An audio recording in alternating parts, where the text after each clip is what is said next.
Hoje o que eu queria falar convosco esta manhã é sobre as maravilhosas bênçãos de Deus para conosco, para com o seu povo.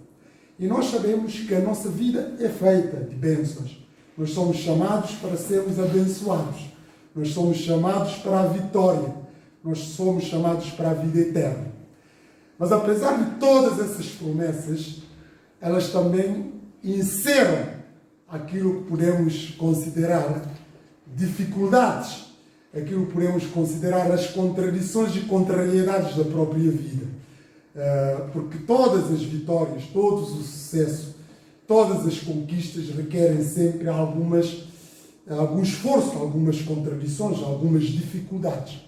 E estas dificuldades, enfim, fazem parte também do cardápio do nosso processo cristão, do nosso processo da salvação.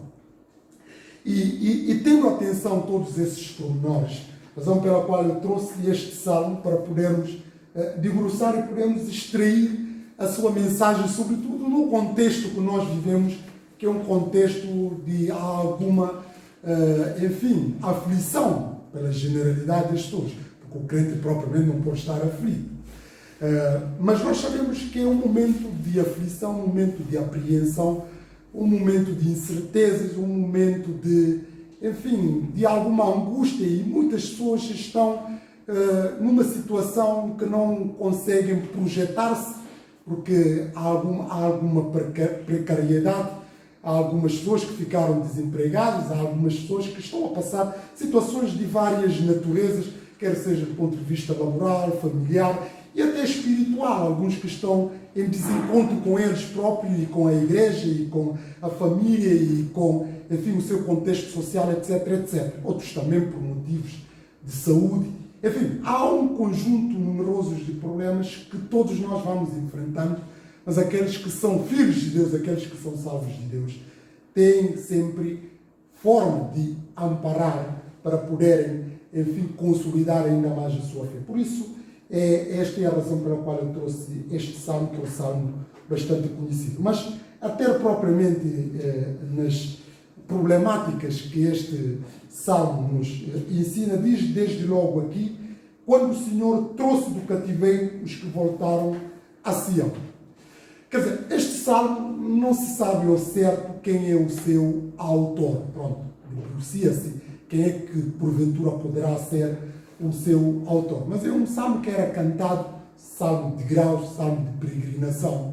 Mas tudo dá a entender que foi um dos autores, que estava no cativeiro babilônico, e depois regressou. Alguns estudiosos até falam-se que possivelmente poderá ser Esdras, mas isso é uma mera suposição, não há propriamente base para isto. Mas o que é certo é que quem escreveu esse salmo é quem estava numa situação, que passou por uma situação e já está numa outra situação completamente diferente. Por isso aqui dá um coro da alegria, dá um coro de satisfação, dá um coro de reconhecimento por aquilo que Deus é e fez na vida do seu próprio povo. E como nós vemos logo aqui, fala aqui quando o Senhor trouxe do cativeiro os que voltaram a Sião. Há pessoas que viviam no cativeiro. Mas esse cativeiro, nós sabemos, não vou agora pronunciar o que é ser cativo. É ser escravo, é estar condicionado na sua liberdade, na sua autonomia e na sua autodeterminação. Quando uma pessoa é cativa, quando uma pessoa está nesta condição, ele perde aquilo que podemos considerar hoje em dia direitos fundamentais, porque ele está sujeito, ele está subjugado, ele está condicionado, ele está à mercê do outro. E esta é a condição que o povo de Deus vivia no cativeiro babilônico. Já havia outros cativeiros, nomeadamente no Egito, que ficaram ali aproximadamente 400 anos. Mas aqui também eles passaram por esta segunda vez, por uma experiência de serem cativos, por causa da sua desobediência, por, deixarem os caminhos do Senhor. E nesta ideia, eles foram levados para o cativo. Mas, entretanto, este processo todo, Deus não lhes desamparou, não lhes abandonou. Deus sempre esteve com eles, porque através dele também quer cumprir o seu plano salvífico, que é a vinda do Senhor Jesus Cristo ao mundo. Mas o autor sagrado começa: quando o Senhor trouxe do cativeiro os que voltaram a Sião. Sião, nós sabemos que é a representação máxima daqueles que são filhos de Deus. Aqueles que fazem parte dos eleitos filhos de Deus. Porque Sião é da zona nobre daquilo que é Jerusalém. É o sítio onde está e posteriormente ia ser erguida o templo de Deus vivo.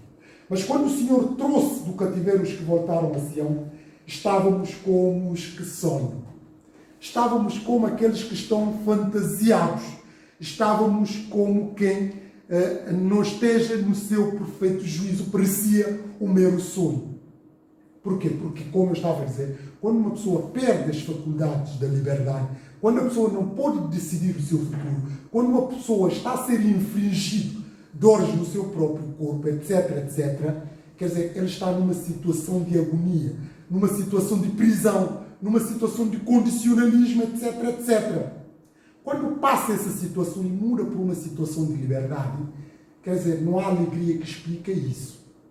Poderão dizer, enfim, nós não temos essas experiências, porque, pelo menos aqueles que nasceram depois de 25 de Abril, que parte aqui que é a maioria das pessoas, quer dizer, ou mesmo até que aqueles que foram antes, pelo menos não sentiram, havia uma ditadura aqui, mas, enfim, as pessoas tinham liberdades reduzidas.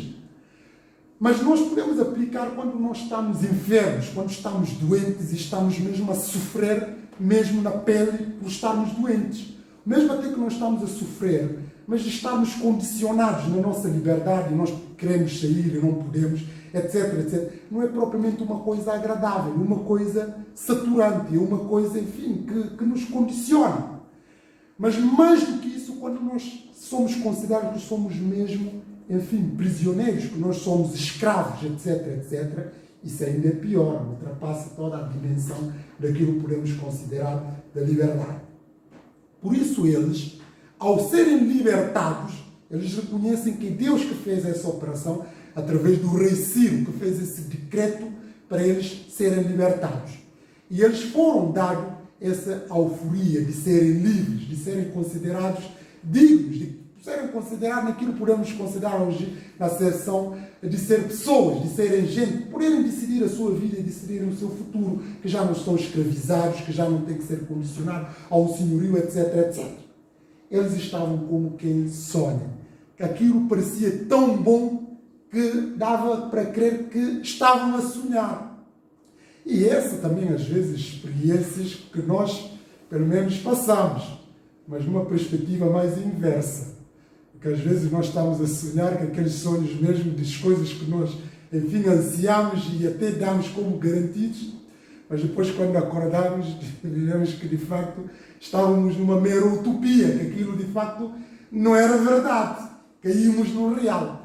Mas eles aqui estavam ao contrário, quer dizer, aquilo era real, tão real que era, tão agradável que era, eles estavam a julgar que aquilo poderia só ser um sonho.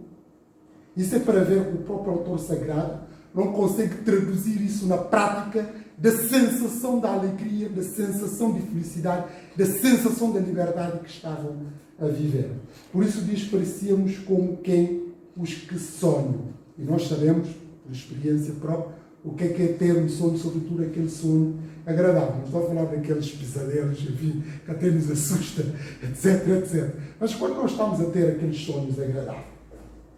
Mas no versículo 10 diz então, em consequência disso, em consequência de tudo aquilo que lhes aconteceu de bom, em consequência dessa, grande maravilha que Deus operou nas suas vidas, eles não poderiam ficar indiferentes perante essa situação. Aliás, é o que acontece connosco quando acontece algo de bom na nossa vida. Se for algo mesmo de extraordinário, nós não podemos ficar só guardar aquilo connosco. Nós temos esse desejo, vontade de partilhar essas informações com os terceiros, com os nossos amigos, etc. Por expandir isso, a boa nova da alegria. Essas boas novas da alegria normalmente são comunicadas. Mas ele diz aqui, então a nossa boca se encheu de riso. Normalmente quando uma pessoa recebe boas notícias, ele fica contente, não fica carangudo. E etc. Várias fases. Nós quando, enfim, vamos entrar para a universidade, Pelo menos alguns até, enfim, já sabem que a princípio tem nota para entrar. Mas aqueles que estão ainda na corda bamba, que não sabem certo se conseguem entrar, a sensação de prazer é maior ainda. Quando nós vamos ali, vemos que realmente conseguimos entrar, ficamos contentes. Ou naquelas situações, às vezes, que estamos num teste, sobretudo para aqueles que têm aquele exame oral, nós vamos lá até pensamos que não vamos conseguir, e quando recebemos nota que nós conseguimos passar aquela fase, ficamos contentes.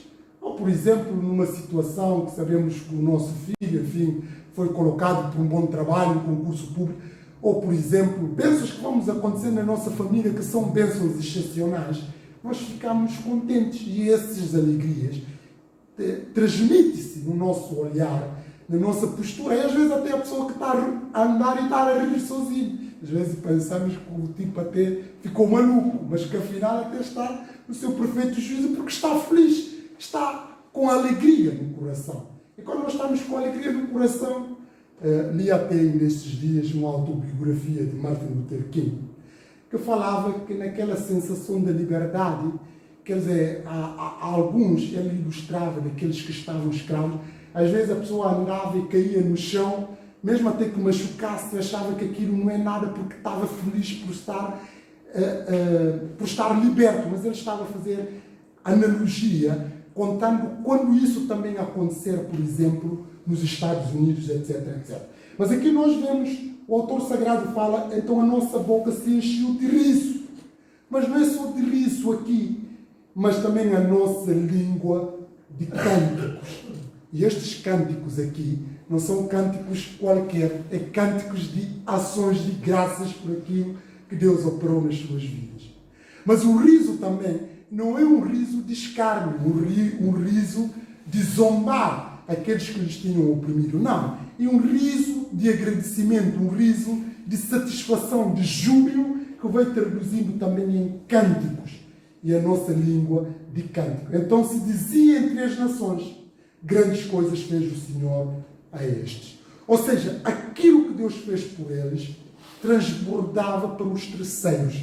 E estes terceiros, outros povos, que tinham sabido das suas angústias, das suas dificuldades, dos seus problemas, da escravidão que passaram, etc, etc, a humilhação, todo o processo de humilhação que tiveram que passar, e eles, de um dia para o outro, de um cenário que não era expectável, conseguiram a liberdade. Esses mesmos países vizinhos, outras populações, outros povos, reconheceram que realmente Deus estava com eles. Por isso, estes mesmos reconheceram grandes coisas que fez o Senhor por estes. Ou seja, Deus fez grandes coisas na vida desse seu povo. Ou seja, o próprio nome de Deus é engrandecido através daquilo que Deus operou na vida deles. É o que acontece também quando nós vamos, enfim, crescendo, vamos consolidando, não só na fé, mas as bênçãos também que Deus vai operando, mesmo naquelas situações, às vezes, que as pessoas aparentemente acham que não vai ser possível, quando nós demonstramos que Deus é poderoso, que Deus tem fé para controlar as nossas vidas, quando isso depois se concretiza, às vezes até aqueles que não são crentes acabam por reconhecer realmente aquilo que aconteceu na nossa vida, a nossa perseverança na fé, a nossa convicção religiosa, a nossa convicção no Senhor Jesus Cristo. É o que estava a acontecer também aqui. Grandes coisas fez o Senhor por nós e por isso estamos alegres. Ou seja, não só outros povos reconheciam isso, eles também próprios reconheceram isso, porque acabaram por confirmar no versículo 3, grandes coisas fez o Senhor por nós e por isso estamos alegres. Eles estavam felizes, eles estavam alegres, eles estavam, enfim, tudo maravilha. Mas, desde logo, nós vemos aqui que no versículo 4 diz, fazem-nos regressar outra vez do cativeiro, Senhor. Fazem-nos depois voltar novamente do cativeiro. Isso remete-nos no sentido que, por mais que nós possamos ser felizes, por mais que possamos ter conquistas, nunca a nossa satisfação é plena. Nunca podemos ter a felicidade plena. Nesta vida isso é impossível. Falava curiosamente, porque eu também tenho demorado muito nos tempos para cá, a estudar sobre a felicidade e as suas várias dimensões, etc, etc. Mas este é um debate muito amplo do ponto de vista filosófico e também do ponto de vista teológico. Mas nesse conceito da própria felicidade, que falava, pronto, as suas várias dimensões, sobretudo numa perspectiva utilitarista, que é encarnada por uma visão filosófica hedonista, que vê a felicidade como sendo fonte de prazer, não só prazer, enfim, da comida, prazer sexual, prazer, enfim, intelectual, todas as dimensões consideram que aquilo é felicidade. Mas há uma verdade que acaba por extrair ali, nesse conceito de felicidade que é pregoado. Que nós, por mais que nós somos felizes, nunca conseguimos ter a felicidade na plenitude. Porque, enfim, podemos ter conquistas pessoais, mas só as nossas conquistas pessoais não é suficiente para nos dar uma felicidade plena, porque nós temos família. E aquilo também que passa na nossa família, direta e indiretamente, nos afeta. Mas vamos supor, por exemplo, aqueles que são pais, talvez caracteriza-se melhor, mas não precisa só ser pais para saberem isso, porque nós também somos filhos. Quer dizer, por mais que nós somos bem-sucedidos, se os nossos filhos não estão bem-sucedidos, podemos ser felizes? Naturalmente que não. Aqui já entra outra dimensão. Mas mesmo até vamos supor que os nossos filhos também são bem-sucedidos. Nós temos os pais, se eles estarem com algum problema de saúde, estarem com algum problema, ou alguma coisa que lhes afeta, também acaba por lhes afetar-nos. Mas vamos ser otimistas, vamos considerar que somos realizados, os nossos filhos também são bem-sucedidos, estão bem de saúde, os nossos pais estão tudo bem. Mas nós temos primos, temos primas, temos sobrinhos, temos sobrinhas. Mas mesmo até que forem tudo bem, vamos considerar, toda a família está, temos amigos. Mas vamos ser ainda otimistas. Os amigos também estão tudo maravilha. A igreja. Quer dizer, isso vai desdobrando-se. Nós nunca podemos ter a felicidade plena, sobretudo quando nós temos a noção real, temos a ideia do humanismo. Isto para ver que podemos, enfim, lutar para a nossa vida e ter aquilo que podemos considerar que é certo. Mas os problemas sempre vão continuar. Se não for connosco, nós não tivermos problemas, aqueles que são afetos a nós vão ter problemas. E aqueles que são nossos amigos, e por aí fora. Até a sociedade, o povo e o mundo, e por aí. Há tantos problemas que nós não podemos ser plenamente felizes. É o que também acontece na vida dos próprios crentes. A nossa felicidade plena nunca é nesta vida. Por isso nós vamos sempre ter dissabores, nós vamos sempre sofrer, etc, etc. Mas aqui nós vemos que o autor sagrado, eles tinham sido libertados. Mas nota, ele fala daquele sonho, daquela maravilha toda, etc, etc. Mas logo no versículo 4, ele muda de tom. Ele diz, faze-nos regressar outra vez do cativeiro, Senhor. Faze-nos voltar. E nesta versão aqui, diz, Senhor, faz-nos voltar à prosperidade. Quando ele fala isto, porque vocês sabem, quando o Ciro deu o decreto da libertação, eles não foram libertos de uma vez por todas. Houve um grupo, o primeiro grupo veio, inclusive que é encabeçado por Esdras e Neemias. Mas depois, houve segundos de tornar até terceiro. Era uma etapa de retorno. Os que já estavam em Sião, eles não podiam dizer agora, nós estamos livres e acabou-se. Já resolvemos o nosso problema. Há ainda outros dos seus irmãos que continuaram no cativeiro, que estavam ainda lá. Embora é um processo que depois ia consumar. Mas eles, ao ultrapassarem essa situação, eles estavam também a pensar nos irmãos que estavam ainda no cativeiro. Por isso aqui o autor sagrado lembra. Isso demonstra-nos essa visão de não sermos individualistas, não sermos egoístas, de pensar nos outros. Por isso eu estava a dizer essa ideia. Quando deixamos de pensar nos nossos problemas, logo nós temos motivos para não ficar plenamente felizes, porque a dor do outro também acaba por ser a nossa dor. Por isso ele muda aqui de discurso, e nós vamos ver depois, ele vai entrar a ideias de lágrimas, etc, etc, que parece um paradoxo. Mas aqui ele diz aqui muito claramente, de forma tão manifesta, fazem-nos regressar outra vez do cativeiro. É uma oração, é uma súplica, é uma situação constante, Senhor. Faz eles voltar, tal como nós, para estarmos na nossa terra. Eles ainda não estão em Sião, eles não estão connosco, eles estão ainda ali na terra da escravidão. E nós temos que estar sensíveis para lembrar deles. E este remete-nos também para aquilo que deve ser a postura da igreja, daquilo que deve ser a postura dos filhos de Deus.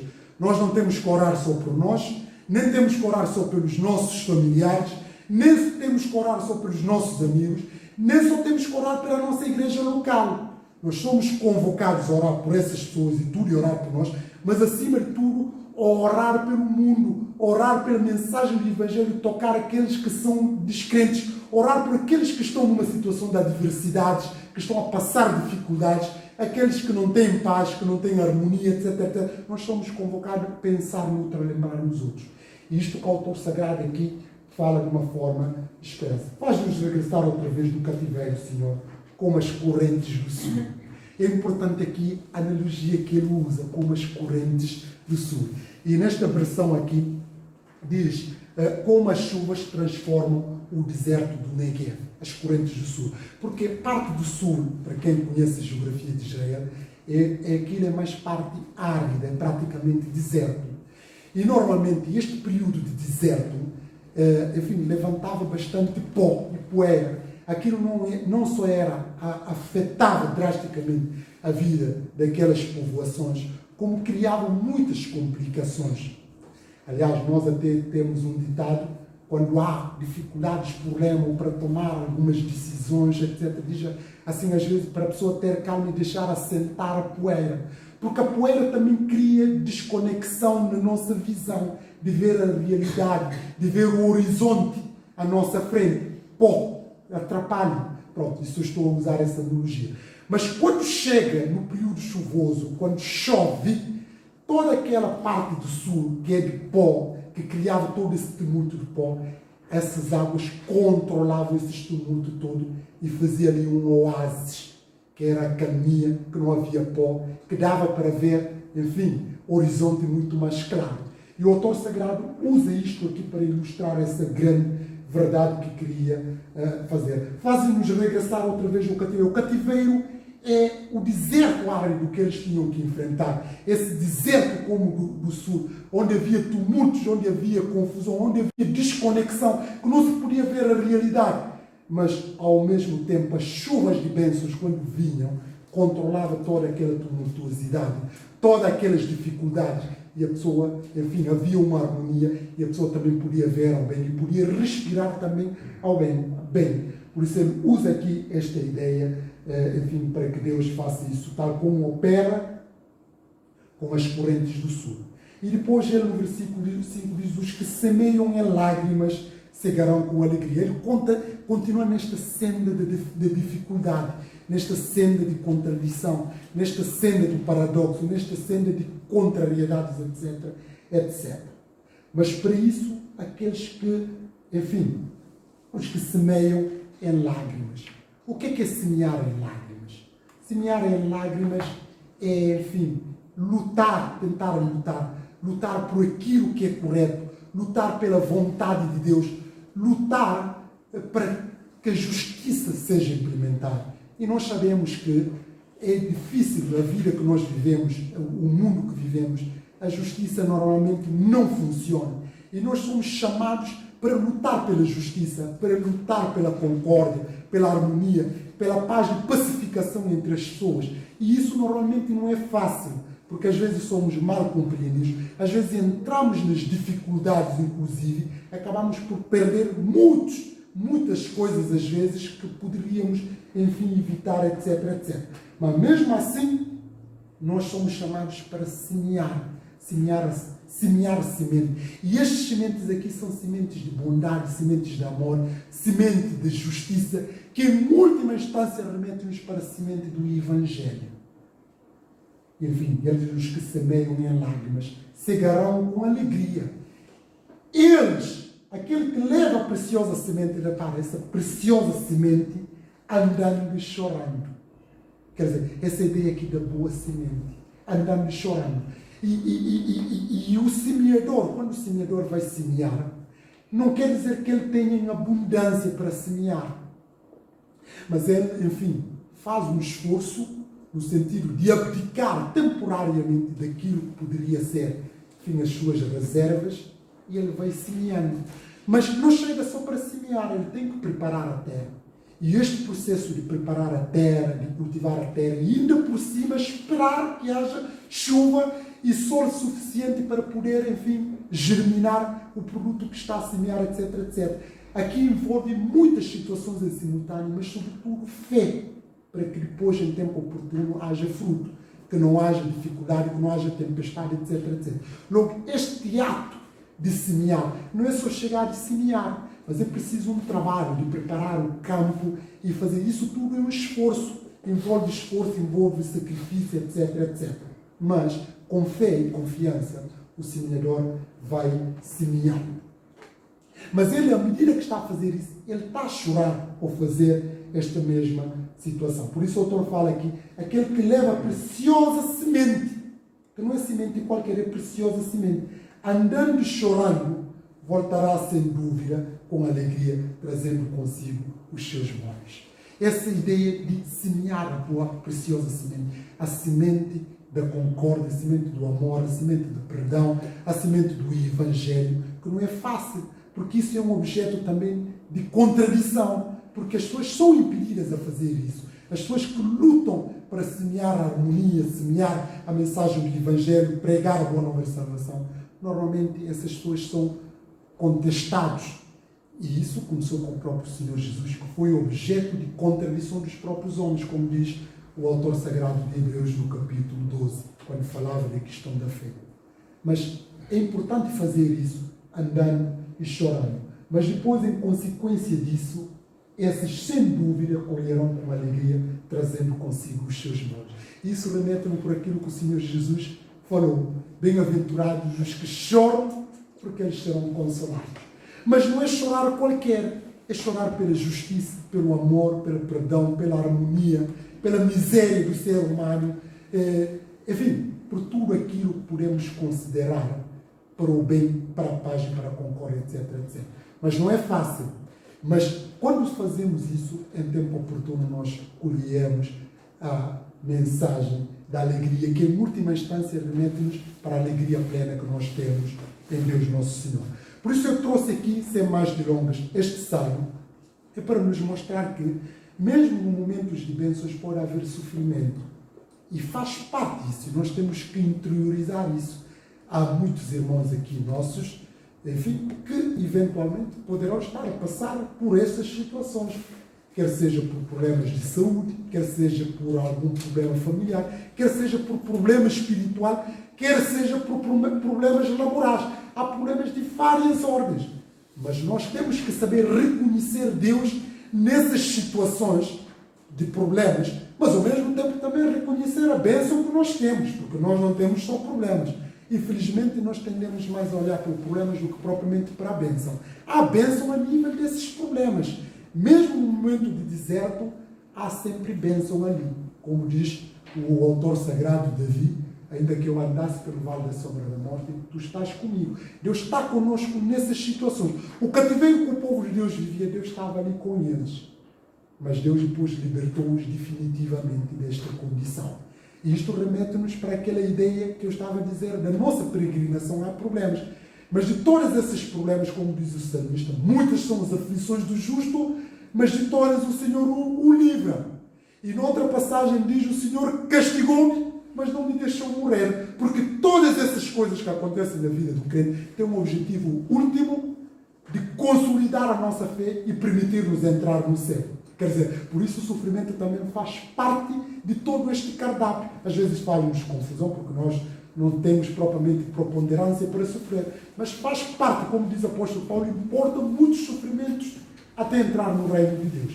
Mas em todos estes sofrimentos também, nós somos mais do que vitoriosos. Nós vamos vendo as bênçãos acontecer na nossa vida e temos que reconhecer essas bênçãos, tanto do ponto de vista pessoal, quando estamos na nossa oração com Deus, como do ponto de vista familiar e até nas próprias comunidades, porque nós temos muito para partilhar a esse nível. Que Deus nos abençoe, que Deus nos ajude, que cada um continue a ancorar a sua fé no Senhor Jesus Cristo e esperar em tempo oportuno, porque todas essas lágrimas que agora nós estamos a passar, em tempo oportuno Deus vai fazer-nos libertar delas definitivamente. Que Deus nos abençoe, que Deus nos ajude.